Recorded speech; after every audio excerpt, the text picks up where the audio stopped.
guests in the media.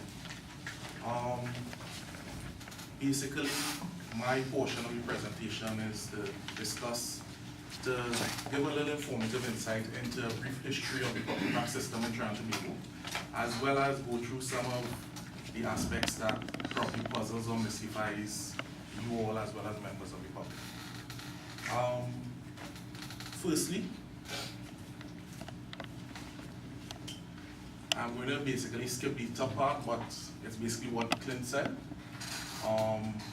And we're going to basically look into aspects of fulfilling our professional responsibility to the public, as well as Sunil is going to present some salient points further in terms of supporting framework for the property tax.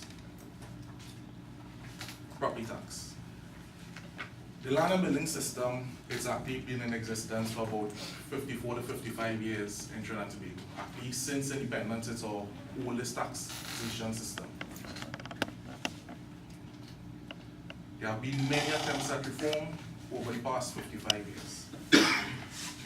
Firstly, we had in 1963, Pope's report. It was tasked by the United Nations to undertake a review of our land and building system.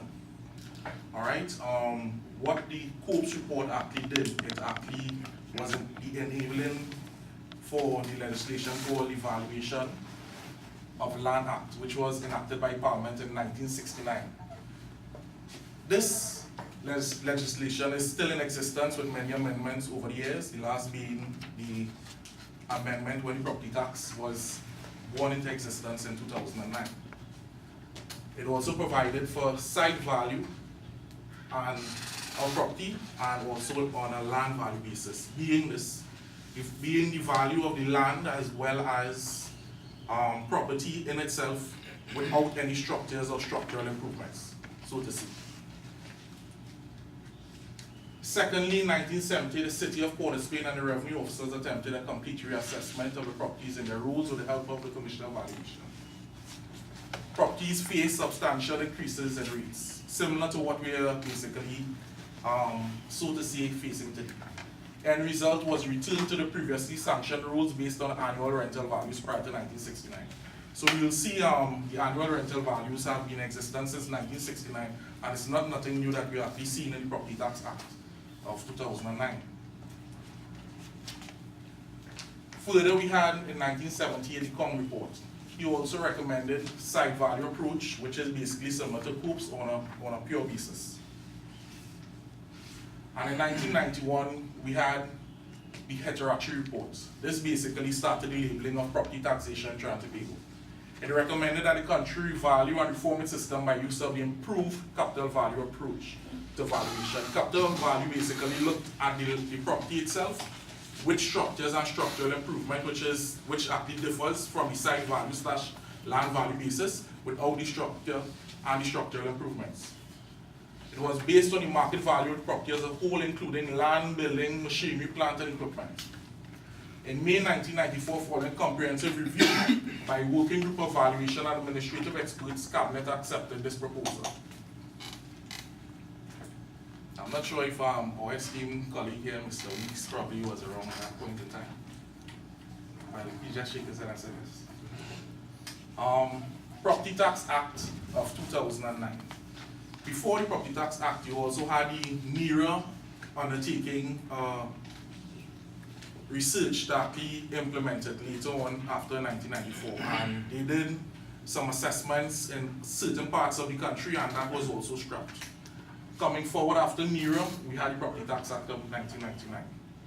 Let's call it the PTA 2009. First, let's have a look at the Act. In terms of exemptions, because basically you need some equity within a proper taxation system, the Act allows some exemptions. So basically, exemptions on properties includes land used exclusively as churches, chapels and places of public worship of any religious denomination. You're also looking at cemeteries or burial grounds. But it does not include lands rented or leased by religious organizations to organizations that are not affiliated to religious organizations. Other exemptions include school buildings, offices, playgrounds, of schools, along with lands used in connection with a place of learning that is maintained for educational, philanthropic, or religious purposes. Additionally, land owned, occupied, and used exclusively by incorporated charitable organizations. So this actually goes through the list of some of the places. Further down, we also have land belonging to an occupation of the state or its servant, a statutory authority or state enterprise controlled by the state for public purposes. And also we have land of a designated class that is declared by the minister to be exempt wholly or partially from taxation under the Act. Further, we have lands used for purposes of public hospitals, public asylums, almshouses, institutions for the relief of the poor, whether publicly or privately administered. UWE, University of the West Indies Council of Legal Education, land owned or occupied by a foreign government or international organization, of which Trinidad and Tobago is a member. And also land belonging to a tertiary learning institution owned or managed by the state. Example, UTT, COSTAT, and USC. Assessment.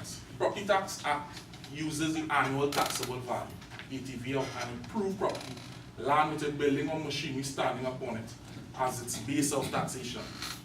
The ATV is derived from the property's annual rental value, ARV, which is the annual amount for which the property can be let for an open market. Now, this approach assumes that all properties are vacant and available for rent. Contentious or contention. Why would I want to have my property assessed? I don't want to rent my property. I don't want to sell my property. Actually, we are looking at the aspect of basically any market, what the property will actually let for within the market according to similar comparable properties. So it does not actually mean that you're going to rent or sell your property.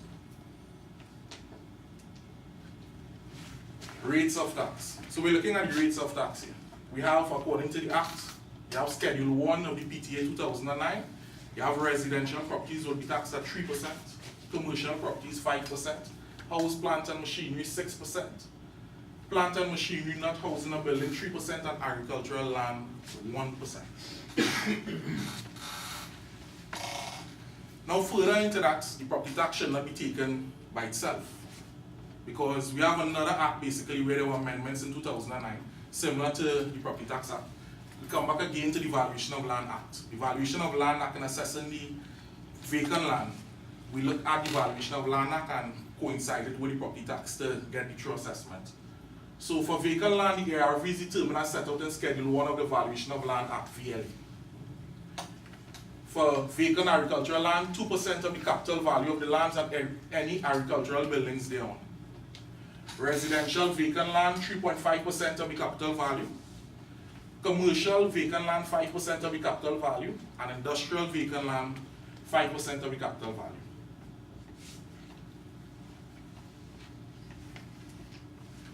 Examples of computations. Now do note the minister also have the power to basically make fluctuations in the rates of tax for the Property Tax Act. So for example, let's look at a residential property.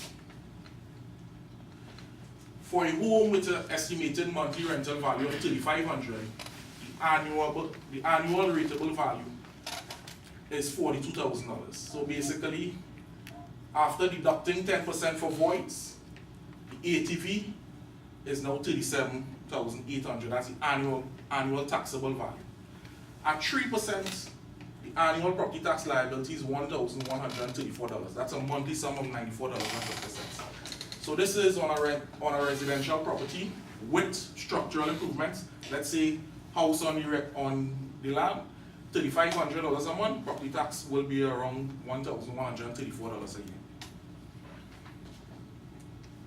For a commercial property with an estimated monthly rental value of $10,000, the ARV is $120,000. After deducting 10% for voids, the ATV is $108,000. At 5%, the annual property tax liability is $5,400, or a monthly sum of $450. Now do note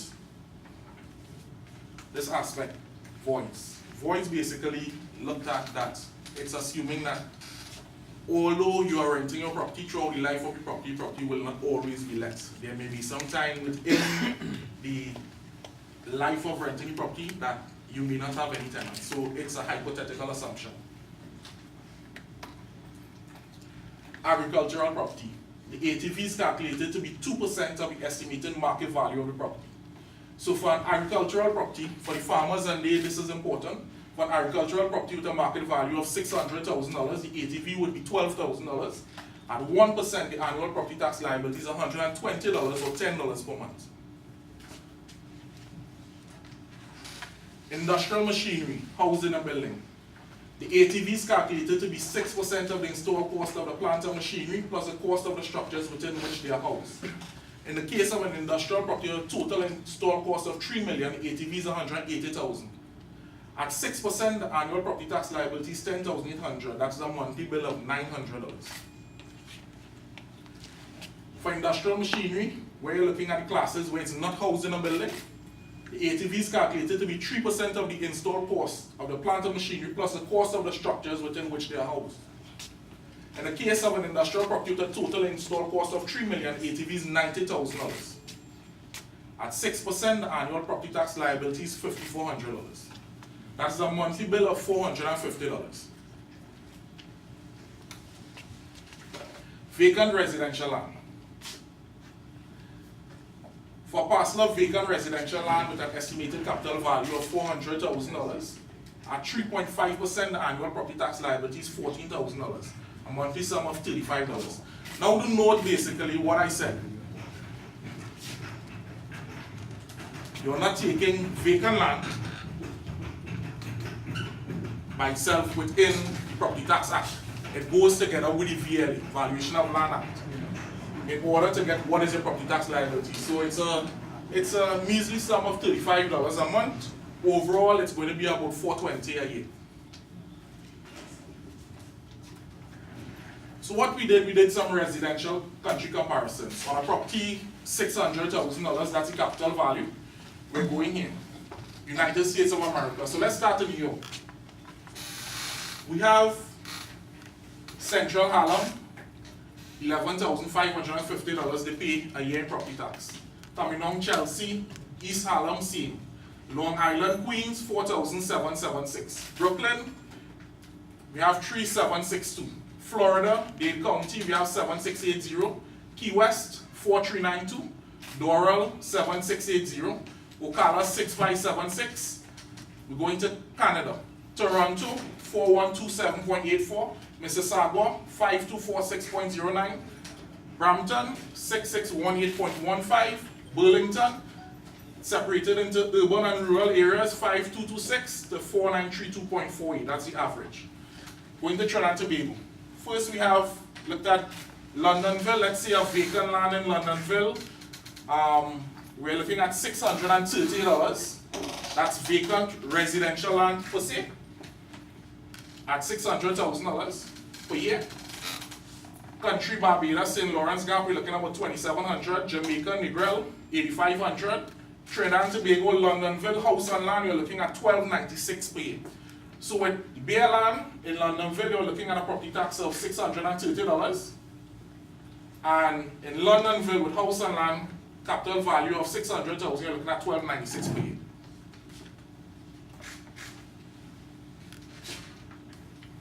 Penalties for non-payment of taxes. Penalties are actually not new to our taxation system. They have been in existence, which we inherited from the British. Not only within the property tax system, penalties are included if you do not pay your water rates, there are also penalties. The other utilities, there are also penalties, you may cut your lights, etc. First, the Act basically notes that if the amount due is unpaid, a further 10% on the amount of tax due and an interest of 15% per annum is applied to the outstanding sum. 2. If the outstanding payment is not made within 6 months of it becoming due, a notice of demand is sent to the owner of the land. If the outstanding payment is not made within 12 months of it becoming due, and the BIR has served a notice of demand, it is stress may be levied upon the goods, chattels, and effects of the owner, or upon the goods, chattels, and effects being upon the said lands, owned or occupied by the tenant or occupier of the lands. 4. The owner has 4 days to clear the levy and incidental costs. So basically you have time, if it is you have been distressed, you have time to clear debts. If not clear, the property may be sold and the costs and charges of the distress and the tax amount due is deducted first from the proceeds of the sale. The rest is payable to the owner on demand. 5 years due unpaid taxes. Here the President may issue a warrant which orders that the property be forfeited to the state and vest in the state all interest in the property. Similarly, this is not new to Trinidad and Tobago. Also, other entities that have this enacted in their legislation, WASA also has the power to forfeit if you do not pay your water rates. The President may, upon the petition of any person, be owner of or having any right to or interest in any property forfeited, we grant the property or such right or interest therein as he may deem just. When any land has been unoccupied and unassessed for taxation for a period of 16 years, the President may issue a warrant which orders that the property be forfeited to the state. Now this is basically something new, and it also goes in line with other land legislation which falls within our books. What I'll basically do, and come to the end of my presentation, and I would like to hand you over to Dr. Sunil Lalu to present the need for supporting framework.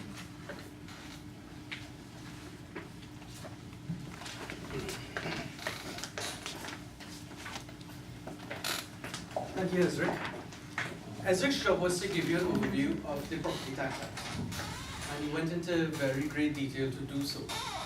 The ISTT, in presenting this position paper, we have our own recommendations as to what is the best way to go forward with the property tax.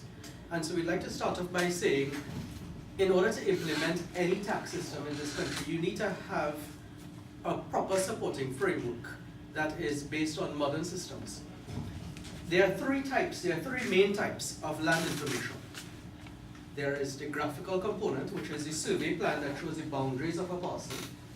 The legal arm or the juridical arm that shows title, such as a deed or a certificate of title. And finally, there's the fiscal information, which is the value of the property. Valuation division under the Ministry of Finance deals with the valuation role. Land registry under the Ministry of Legal Affairs deals with deeds and title. Land and Surveys division deals with survey plans under the Ministry of Agriculture. So right away you see three different ministerial bodies dealing with each of the land information.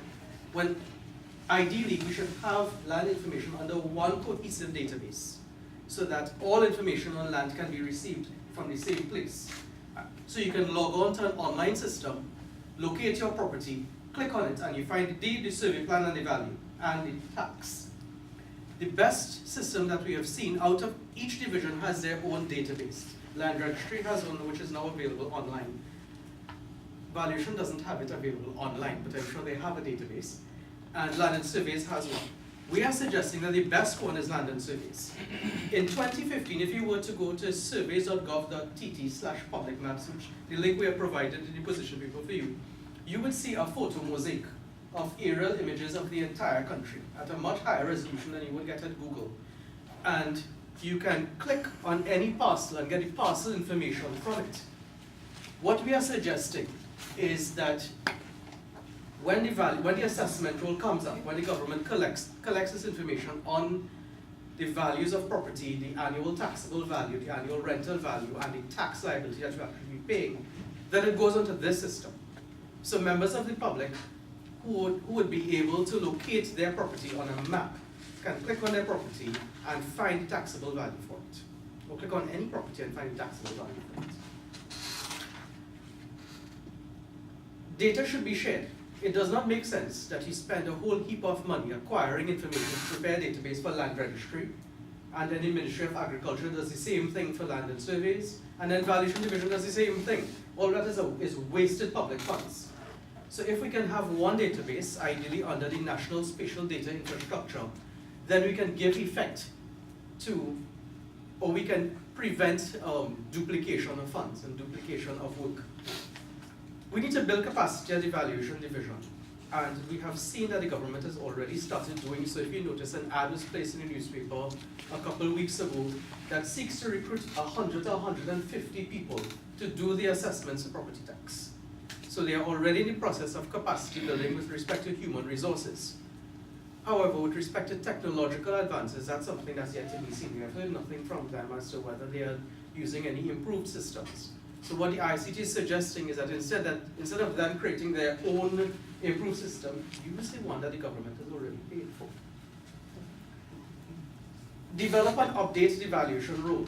Right now we are using values that are so outdated. Right? As a valuation surveyor, I can tell you, after 6 months a value may not be applicable. 6 months. We are using values of property that are decades old. And that is why the land and buildings tax that was in place before 2009 gave you very, very notional figures. Some people were paying $25 a year. Compare that to what Ezric had showed you just now, where you can pay $4,000 on a property in Mississauga. Compared to Trinidad, we are paying very, very notional figures based on those values. And this is why it is very important that we update the valuation rule at regular periods, and specifically at periods when we know for a fact that the property market has been affected by national economic factors or international economic factors, such as right now, when we have a downturn in the global economy. We know for a fact that this will affect the property market. So now would be a time that we do an update to the rule. We expect that the government will face some obstacles to the implementation of property tax, and this is what we are suggesting as strategies that they could use to deal with those obstacles. Property tax is salient compared to other taxes. It is nowhere near compared to income tax. The money that people pay in PAYE or income tax is huge compared to what you'll be paying in property tax. But people don't feel it, and the reason for that is that you don't get that money. That money is deducted from your salary before your salary even comes to you. So sometimes when you look at your pay slip, you may see these huge sums of money that is going in income tax, but you don't feel, it doesn't feel like a burden because you never had that money to start with. The same thing with VAT. VAT is charged on goods and services with the goods and services. It's not a bill that you have to pay after compared to property tax, where people now have to go locate the money and pay this as a bill as they would with electricity or water. So that is how, even though property tax is much smaller than other types of taxes, it feels like a burden to the regular citizen because they have to take out money and pay this as a tax. What we are suggesting is that show the population that this is not just a good, that this is going to do something for you. It's not just going to go into a consolidated fund where the government has ultimate discretion to do anything they want with it. It is coming back into the communities to develop access to infrastructure and services. If people know that the money you are spending on property tax, you give the government twice the amount of money that you're accustomed giving the government for property tax, but your roads are resurfaced twice as often, then people will not hesitate to pay something that they know they are directly benefiting from it. We expect that the tax liability in some cases will be considerable, at least much larger than what it used. It will be much larger than what it used to be, because as I told you, the previous rates we were paying were extremely low and very notional. Many people may not be in a place to pay those large sums of money right away, and so we are suggesting instead that in those cases, the increases are phased over time. Like with income tax, we can also consider doing salary deductions. So if people feel more comfortable that the money is taken out before they actually get it, then it may feel less of a burden or not as a burden at all, especially if it is deducted on a monthly basis. As Rick showed, the computation for vacant land at $400,000 was $35 a month. People will not miss $35 a month coming out of their salary if it happens before, rather than paying $450 at the end of the year. They feel that that is something that they will pay. Some taxpayers do not receive a substantial income, and this would be, for example, people who are disabled, people who are unemployed, pensioners in particular. Many pensioners are what we call asset rich but cash poor. So they may own property, ancestral property that they inherited in commercial districts that have a very, very high value, but they're not receiving any income because they're not working. And so their tax liability will be very high, and they may not be able to meet those payments. What we are suggesting for that is you can consider, in the case of pensioners, to defer the tax altogether, so that they are not paying this, but it goes as a charge against the property for when it is transferred. So if they have to sell the property, or if it is transferred down to a generation, then those taxes are settled at that point in time. You can, again, we can also phase increases over a number of years, so that it is in small increments. And we can also learn from our neighbors. Jamaica has a special discretionary allowance that they give to pensioners. So if somebody is not receiving an income as a pensioner, they can apply to the parish council, and the Minister of Finance can defer the tax or can reduce it significantly. Barbados, pensioners only pay 50% of the tax on the improved value above 150,000 Barbadian dollars, which works out to pretty much, again, very, very notional. So if you were to follow the Barbadian model, pensioners would be paying very, very little. In cases of volatile property markets, these are markets that are affected quickly. Now, property as an asset is a lagging asset compared to other assets, such as oil, for example, that are easily affected by international economic factors. Property, however, takes much longer. Whereas oil and gas can be affected within months or within days or within hours, it takes property 1 year, probably even up to 2 years, before international and national economic factors can have an impact on value. So look, we have been in a recession for about, what, is it 2 years now? And we are now starting to see an impact on the property market due to the recession, the sale market that is. But the rental market has seen a greater impact. So in cases of volatile markets, such as markets in commercial districts along main roads, or markets that are specific for a specific type of activity, like for example in West Trinidad, we have the rental markets that are specifically catered for immigrant workers in the oil and gas industry. We call them expats. I call them immigrant workers in the oil and gas industry. If, as many oil companies are cutting back, they are not bringing in immigrant workers. And so these high-income properties that are rented for $3,000 to $4,000 US a month have declined by as much as 35% in cases. So in volatile markets like that are easily affected by national economic factors, we would need to do the assessment more frequently in those areas. So we are suggesting to the government that we identify what these volatile markets are and do more frequent assessments in those areas. The state can also do an index system to manage that. Index systems in the Caribbean are not very common, but we are seeing them in the smaller islands. So I know in the case of St. Vincent and the Grenadines, it's not applied in mainland St. Vincent where they use annual rental value, but it is applied in Carnarvon and Bequia. It is also applied in Nevis. So that can be done as well. Many people are hearing the term annual rental value, and the first thing, as Edric said, that's coming to their mind, I don't rent my property. Why are you charging me a tax based on a rental value that does not exist? Now, of course, we can have public education drives to tell people this is just a basis. And if we were to compare it to other bases, such as capital value, unimproved site area value, land value, improved value, you would realize that it may be even smaller than some of those applications. St. Lucia had annual rental value before, and then they realized they were not really getting any major sort of revenue from it. In 2011, they had a major tax reform to change it. So annual rental value may not be as punitive as you would think. So what we need to do is to actually educate the public. The ISTT in its professional capacity is always willing to provide that level of support, that level of technical support to the government. All we need is the government to come to us and say, hey, help us out.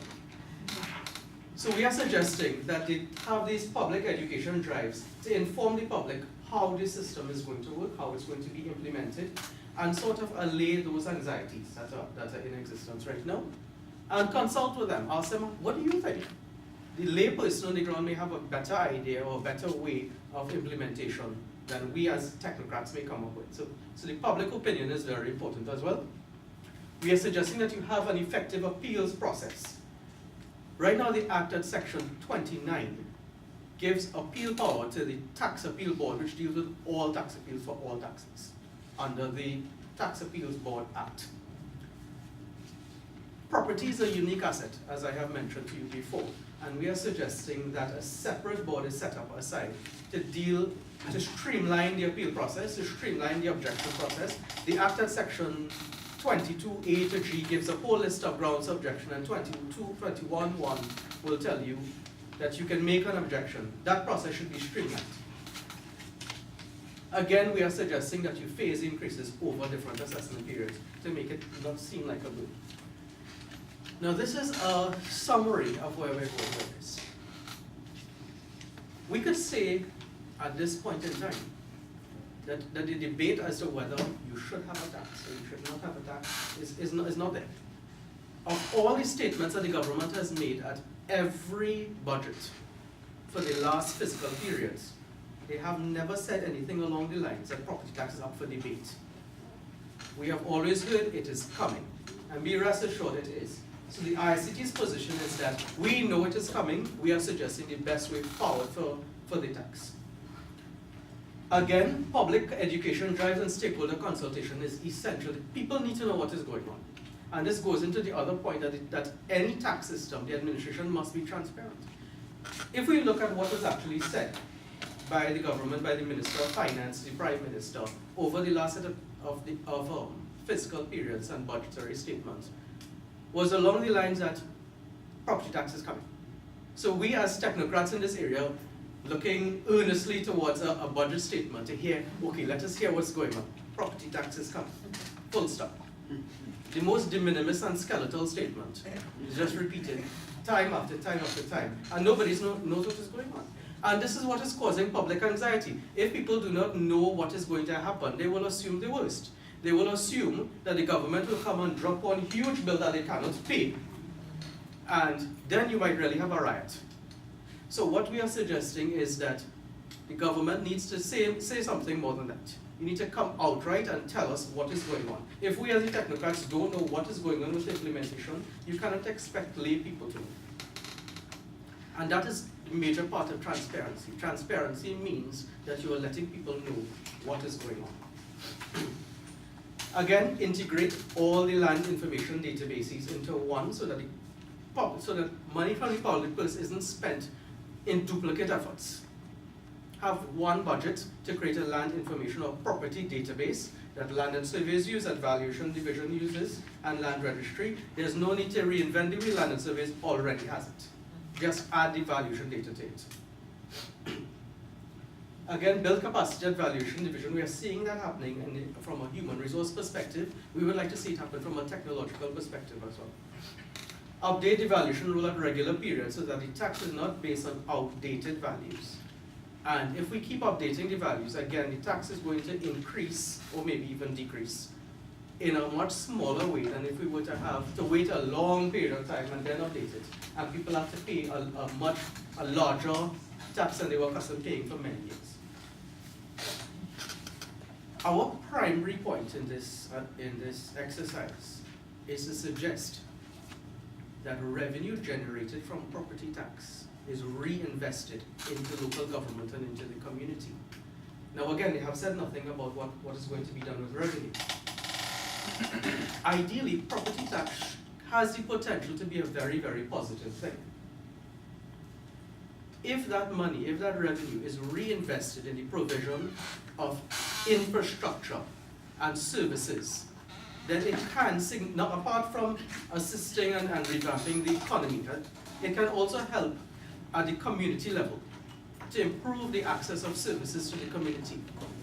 And we will not have cases where you have to wait until an election to have a road resurfaced. We also will not have cases in rural communities where people have to transport their relatives who have cerebral palsy on a wheelbarrow, which has happened if you saw the news yesterday, right? A property that lacked motorable access, and a senior citizen had to take her child on a wheelbarrow because it didn't have access. And this is where property tax can help. The money that is gained from property tax can be reinvested into the community and help to develop the community like that. Again, we cannot stress enough that in cases where the increases are very large, to make it more palatable for the general public, phase increases over time. And again, develop a streamlined process for people to give objections and so on. Thank you very much. Thank you, Dr. Lalu and Mr. Huggins for that enlightening presentation. The floor is now open for interactive question and answer period for about 50 minutes. So you may proceed. Good morning. I'm a bit late, but I'm looking around and I'm seeing the ages of the people here. Hearing the presentation. And what this shows me is that, one, we continue to have a lack of institutional memory not being passed on.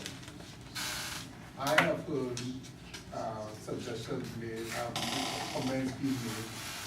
If we go, let us start with the issue of the public reaction to property tax. I don't know how many of you are here who are born in 2008, 2009, 2010. Property tax was cut. As a matter of fact, I believe that one of the reasons that for the body election in 2010 was the property tax. The fact that the government at that point in time intended to change the collection system in the sense that it to remove the Board of Inland Revenue and bring a new institution in order to do all the taxes in the Trinidad and Tobago. At that time, it was also shall I say, dovetail with what we call local government reform. We're still hearing it. Right. And if you note, one of the key issues in any local government bill, from since the time of now, or even before, was the collection of taxes, which we call land and building taxes. And for the same issues that you put in here, better infrastructure and so forth. But the doctor made an appeal that we should go to the public. I believe the public know about property tax. What we need to do is to appeal to the politicians. They have abused the system of property tax in the sense that they make people believe that it's draconian, is this and that. All the issues that he placed there about the older persons and so forth, all those who dealt with, if we go through the consultations on local government reform, all these issues were dealt with. We talk about capacity building. Since 2000, but most of the people, let me see, 48, 32 scholarships were given out in either 2008 or 2009. Most of the people came